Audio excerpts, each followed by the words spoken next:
আল্লাহ বললেন তিন ফলের কসম। কোন ফল? তিন ফল। ডুমুর, এই ডুমুর ফলের অনেক উপকারিতা। এই তিন ফল আমাদের দেশের তিন আর আরব দেশের তিন, ডুমুরের পার্থক্য আছে। আরব দেশে ব্ল্যাক তিন, হোয়াইট তিন দুইটাই হয়। হোয়াইট তিন যেটা খুব মিষ্টি, এটা খেলে তিন ফলের সেদ্ধ রস খেলে ডায়াবেটিস ভালো হয়ে যায়। আমাদের অনেকের ডায়াবেটিস আছে না? বাংলাদেশের জাতীয় রোগ এখন ডায়াবেটিস। ঘরে ঘরে ডায়াবেটিস আছে না নাই? ইনসুলিন আছে না নাই? আল্লাহ হেফাজত করুন। তো যাদের ডায়াবেটিস তারা আপনারা এই তিন ফল খাবেন। অনেক মায়েদের ইররেগুলার পিরিয়ড হয়, অনিয়মিত মাসিক। যারা তিন ফলের সেদ্ধ রস খাবে তাদের মাসিক নিয়মিত হয়ে যাবে। সুবহানাল্লাহ, আসতে বলেন।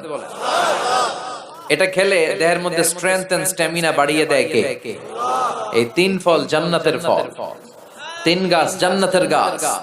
The tree of fig is the tree of paradise in heaven.